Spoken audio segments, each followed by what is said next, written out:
उस पुर्जे को ठीक करने की इनके पास कोई दवाई नहीं है। जबकि पुर्जा हमारा पैंक्रियाज खराब हो गया, उसको ठीक किया जाए ताकि शुगर खत्म हो जाए, पर इनके पास कोई इलाज नहीं है। जैसे हार्ट का मरीज है, बीपी का मरीज है, बीपी बढ़ती है, बीपी फ्लेक्सिबल होती है, कभी कम होती है बीपी। और ये हार्ट का मरीज होता कैसे है?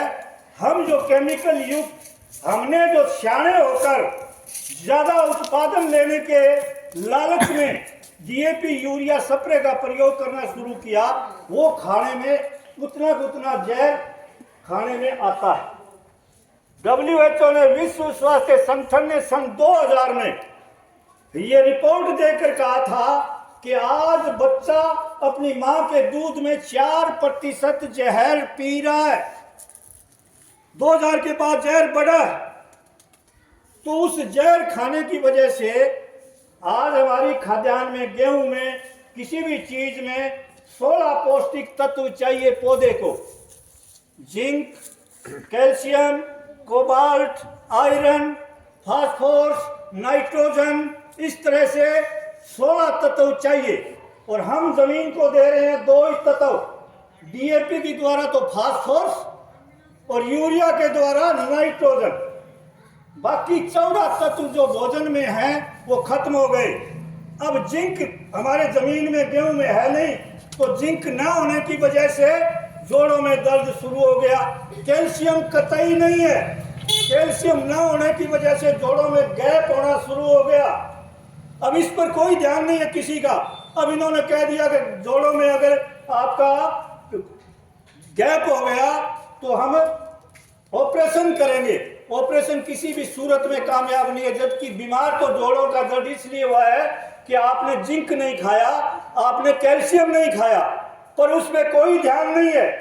एक बात और आप चेक कर लें पढ़े लिखे भाई, जो आयरन की गोलियां आती है जो हम ज्यादातर हमारी महिलाओं को देते हैं आंच लगने के बाद, वो आयरन का कैप्सूल आप तोड़कर एक कागज में रख लें, उसमें जो आपका चुंबक गाने से है वो दवाई कागज पे रख ले, नीचे आप चुंबक घुमाएं, चुंबक घुमाओगे उसमें से 40% 30% चुंबक के लग जाएगा, क्योंकि वो सीधा आयरन, सीधा लोहे के दाने हैं।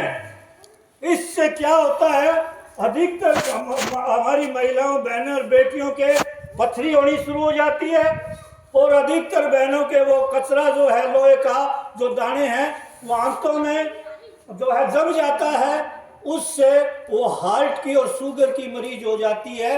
ये रिपोर्ट है, और वो हम खा रहे हैं, और कोई ये नहीं कहता कि ये इस तरह की नकली चीजें हम दे रहे हैं और उससे बीमारियां बढ़ रही है। मुद्दा ये है नौजवान दोस्तों, बंद कर दो ये बकवास, इस लीडर को और इस नेता को, ये बहुत बदमाश है। आज जैसे कि अभी कह दिया एक भाई ने कि ये मंगल सिंह खरेटा तो किरण चौधरी के खिलाफ चुनाव लड़ा, इसको नहीं लड़ना चाहिए था। किरण चौधरी के कार्यकर्ता उससे तो नाराज हो गए, पर वो ये कार्यकर्ता हम ही हैं जिन्होंने ये कहा कि इस चौधरी बंसीलाल की वारिस किरण चौधरी है। ये कोई कार्यकर्ता नहीं कह रहा कि मंगल सिंह खरेटा ने, कैप्टन होशियार सिंह सांगवान ने, महेंद्र सिंह गोदारा ने, हमारे पास सबूत है। हमने पहली बार जाकर पंचायत की और ये कहा कि आपस में चौधरी बंसीलाल एक बहुत ही सिद्धांती नेता थे और बहुत अच्छे थे, तो उनके वारिसों को, उनको नहीं लड़ना चाहिए। और हमने कहा, पंचायत पहली बार हमने की कि इसकी वारिस किरण है। अब आज ये किरण ऐसे कहती घूम रही है कि हमारे खिलाफ चुनाव लड़ा, ये नहीं कह रही कि तुझे वारिस बनाने वाले लोग हम, हमारे पास सबूत है। इससे पहले कोई किसी ने भी पंचायत करके ये नहीं कहा था। ये नेता एहसान फरोमोश है, ये नेता बहुत ही ज्यादा एकदम गिरगिट की तरह बदलने वाले हैं। एक अकेला किरण की बात नहीं कह रहा हूं, जितने भी राजनीतिक लीडर हैं। आज ये रिजल्ट आ गया भैया, हमारा 45 साल का अनुभव है। ये ठीक है कि हमने एमएलए का चुनाव नहीं लड़ा, एमपी का चुनाव नहीं लड़ा, हमारा बारीकी से अनुभव है कि नेताओं की सोच क्या है और ये किस सोच के तहत काम करते हैं। मेरे साथ के 8 लोग एमएलए हैं, 5 मंत्री बन गए हैं, टूटी हुई साइकिल नहीं थी उनके पास, आज वो 10,000 करोड़ से अधिक के मालिक हैं। कैसे बन गया? और आज तो ये आप सामने देख रहे हो। हमारा कहना यह है किसानों, अब इस 24 के चुनाव में मुद्दा ये नहीं है कि राहुल गांधी बढ़िया नहीं है, मुद्दा ये नहीं है कि आपका नरेंद्र मोदी बहुत बढ़िया है, मुद्दा ये है कि ये बीमारी क्यों बढ़ रही है और ये कर्जा क्यों बढ़ रहा है।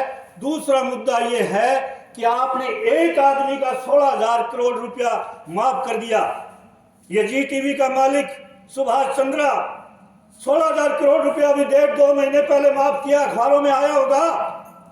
और हम लोग जब ये कहते हैं कि किसान का कर्जा माफ करो, तो ये लोग नाचन लाग जे सारा ही ज्यादातर आपरला कार्यकर्ता, आपरला किसान जका पार्टी का कार्यकर्ता है सरकार का, बे यहाँ बड़ो मुंह बढ़ा के कही यार जे किसान को कर्जो माफ कर दियो तो सरकार कुकर चलेगी।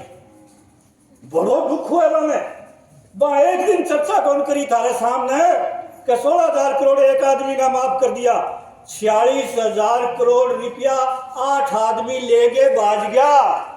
और मैंने वापिस बुलाने को नाम कोनी या झूठी बातें करे, सारा का सारा बट्टा खाते कर दिया। पिछले 2014 के बाद ही, मैं कोई बीजेपी विरोध की बात नहीं कर रहा हूँ, रिपोर्ट की बात कह रहे हैं, 14 से लेकर अब तक 76,000 करोड़ रुपया इंडस्ट्रियलिस्ट को, व्यापारी को और फैक्ट्रियों के मालिक के माफ कर दिए गए हैं। पूरे देश का कर्जा है 66,000 करोड़। वो जब माफ करने की बात, वो तो कर दिए 210 आदमियों के माफ, उससे तो देश के त्रेड़ नहीं आई, कहीं भी देश को फर्क नहीं पड़ा।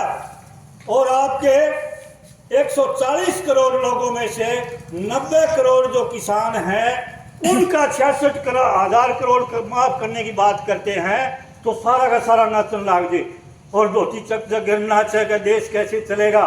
इस पे भी आपको बिल्कुल विस्तार से जानकारी लेनी है। बात ठीक है, क्योंकि देश किसान चलाता है, देश कोई इंडस्ट्रियलिस्ट नहीं चलाता। ये जो लोग कहते हैं ना कि फैक्ट्री वाले टैक्स देते हैं, झूठी बात है। टैक्स किसान देता है, पूरा का पूरा किसान। आप चाहे 5 रुपए का बिस्कुट का डब्बा ले आओगे तो 45 पैसा सरकार को टैक्स दोगे। आप चाहे डीजल पेट्रोल ले आओगे तो टैक्स दोगे, कपड़ा ले आओगे टैक्स दोगे, नमक मिर्च हल्दी ले आओगे तो टैक्स दोगे। जो भी चीज खरीदोगे, आपको याद होगा, पढ़े लिखे भाई तो जरूर याद रखते होंगे, जब मनमोहन सिंह प्राइम मिनिस्टर थे, उन्होंने स्टेटमेंट दी थी, बहुत ज्यादा अकाल पड़ गया था और सारे दुनिया में जीडीपी, मुद्रास्फीति बड़ी गिरने लग गई थी, देश की अर्थव्यवस्था बहुत कमजोर हो गई थी। तो मनमोहन सिंह ने स्टेटमेंट दे दी कि धन्यवाद किसान, किसान की फसल अगर बढ़िया नहीं होती तो देश कंगाल हो जाता। एक ही बार स्टेटमेंट दी। IMF